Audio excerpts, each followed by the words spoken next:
তামোলপুৰত প্ৰাক্তন আলফা ঐক্যমঞ্চৰ সভা।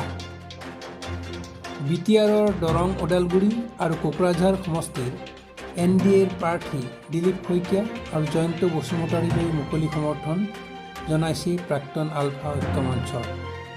ৰাজ্যখনৰ আন সমষ্টিতো বিজেপি মিত্ৰ দলৰ প্ৰাৰ্থীলৈ নৈতিক সমৰ্থন আগবঢ়াব তেওঁলোকে।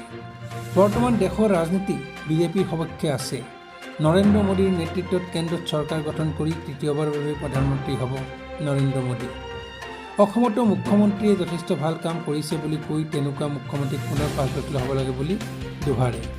কেন্দ্ৰীয় চৰকাৰে প্ৰাক্তন আলফাসকলৰ কল্যাণৰ বাবে চুক্তি কৰিছে, সেয়ে আমি বিজেপিক নৈতিক সমৰ্থন আগবঢ়াইছোঁ বুলি উল্লেখ কৰে।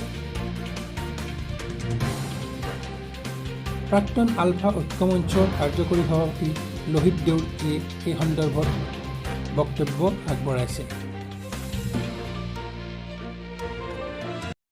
BTC চিফ প্ৰধান প্ৰমোদ বড়োৰ লগত আমাৰ প্ৰাক্তন আলফা ঐক্যমঞ্চৰ তামোলপুৰ জিলা সমিতি লগ হৈ পলিটিকেল বিষয়ত আলোচনা কৰোঁ। যিহেতুকে BTC দুটা সমষ্টি পৰে, এটা কোকৰাঝাৰ সমষ্টি আৰু এটা ওদালগুৰি সমষ্টি। আৰু কোকৰাঝাৰ সমষ্টিত UPPৰ প্ৰাৰ্থী জয়ন্ত বসুমতাৰী আছে, তেখেতক আমি ছাপোৰ্ট কৰাৰ কাৰণে আমি ইতিমধ্যে মুকলিভাৱে কৈছোঁ। আৰু বিজেপিৰ যিজন এলায়েন্সত থকা বিজেপিৰ যিজন কেণ্ডিডেট দিলীপ শইকীয়া, তেখেতকো আমি ওদালগুৰি বা আমাৰ BTCৰ আণ্ডাৰত যিখিনি আমাৰ সদস্য আছে প্ৰাক্তন আলফা ঐক্যমঞ্চই, আমি তেখেতক সহায় কৰিম। আমাৰ BTCত যে 5খন ডিষ্ট্ৰিক্ট আছে, এই ডিষ্ট্ৰিক্টখিনিৰ ভিতৰত আমাৰ প্ৰায় 50,000 ভোট আমাৰ লগত আছেই। আৰু আমি যদি অলপ কষ্ট কৰি দিওঁ তেতিয়া 1 লাখ ভোট আমি সহায় কৰি দিব পাৰিম, বিজেপিৰ সপক্ষে বা UPPৰ সপক্ষে। ইতিমধ্যে কিছুদিন আগতে ফেব্ৰুৱাৰীত এখন চুক্তি হৈ গ'ল আলফাৰ লগত। আমি আলফাৰে সদস্য যিহেতুকে, আৰু এতিয়া আমাৰ পৰৱৰ্তী বহুত কাম কৰিব লগা আছে। আৰু ইতিমধ্যে আজি চিফক ভাল কথা কৈছে আমাক যে গ্ৰুপ ৱাইজ আপোনালোকক যদি কৰিব লাগে, সহায় কৰিব লাগে, আমি সহায় কৰিব পাৰিম। ব্যক্তিগতভাৱে নোৱাৰোঁ, কিন্তু গ্ৰুপ ৱাইজ সহায় কৰিব লাগে। আমি বিভিন্ন জিলাত গ্ৰুপ ৱাইজ কাম কৰি আছোঁ। আমাৰ বহুতকেইখন জিলাত ফাৰ্ম আছে, সেই ফাৰ্মিঙত আমি আগবাঢ়ি আছোঁ এতিয়ালৈকে। আমাৰ FTCও আছে, FTCৰ জৰিয়তেও আমি কাম কৰিছোঁ বিভিন্ন জিলাত। গতিকে ইয়াতে যিহেতুকে চিফে আমাক সহায় কৰিম বুলি কথা দিছে, গতিকে আমিও আগবাঢ়ি আছোঁ। দুয়ো পক্ষ আগবাঢ়িলে কামটো সমাধান হ'ব। সেইকাৰণে আমি আগবাঢ়ি আছোঁ। আগবাঢ়ি আহি আমি প্ৰজেক্ট ৱাইজ তেখেতসকলৰ পৰা সহায় ল'ম বুলি আশা কৰিম। নাই, বৰ্তমান পলিটিক্সটো গোটেই ভাৰতবৰ্ষৰ বিজেপিৰ সপক্ষে আছে। এইবাৰ বিজেপি নৰেন্দ্ৰ মোদী চৰকাৰ কেন্দ্ৰীয়ভাৱে আহিবই। আৰু অসমতো বৰ্তমান যিজন CM, তেখেতে অসমৰ কাৰণে ভাল কাম কৰি আছে, বিজেপিৰ হয় বা অসমৰ জনসাধাৰণ হয়। সেইকাৰণে আমি নৈতিকভাৱে তেখেতসকলক ছাপোৰ্ট কৰাৰ কাৰণে প্ৰস্তুত হৈছোঁ। আৰু ইতিমধ্যে যিহেতুকে বিজেপিৰ লগত আমাৰ এখন চুক্তি হৈ গ'ল, আৰু এই চুক্তিত আমাক বহুখিনি দিছে আৰু বহুখিনি এতিয়াও কৰিব লগা বাকী আছে। গতিকে আমি যদি বিজেপিৰ লগত নাথাকোঁ, তেতিয়া আমাৰ পিছৰ পৰ্যায়ৰ যিখিনি কাম আছে, সেই কামখিনি আদায় কৰাত আমাৰ অসুবিধা হ'ব, বা বেলেগ গভমেণ্ট যদি আহি যায় কিবা কাৰণে আমাৰ অসুবিধা হ'ব। সেইকাৰণে আমি নৈতিকভাৱে বিজেপিক সমৰ্থন জনাইছোঁ। আৰু বিজেপিৰ লগত যিখিনি আমাৰ আছে, NDAৰ আছে, UPPL আছে, ADP আছে, তেখেতসকলকো আমি পৰ্যায়ক্ৰমে বা সমষ্টিগতভাৱে আমি সহায় কৰি আছোঁ। অসমতো বৰ্তমান ভালেই উন্নয়ন হৈছে। BTC যদি গঠন নহ'লেহেঁতেন, আজি কোকৰাঝাৰ বা চিৰাং বা বাক্সা তামোলপুৰত ইমানখিনি ডেভেলপ নহ'লেহেঁতেন।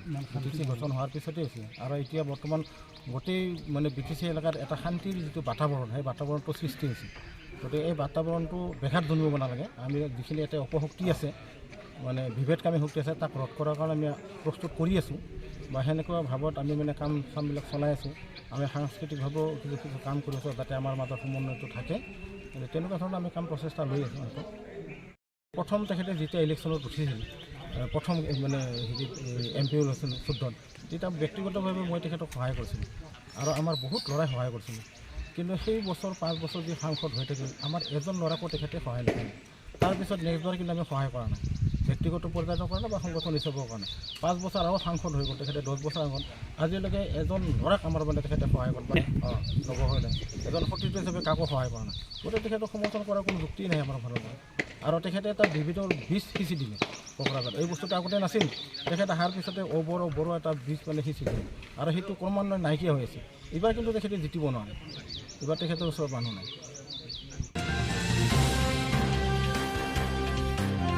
তামোলপুৰৰ পৰা আনন্দ ৰামচিয়াৰীৰ ৰিপৰ্ট, অমৃত নিউজ।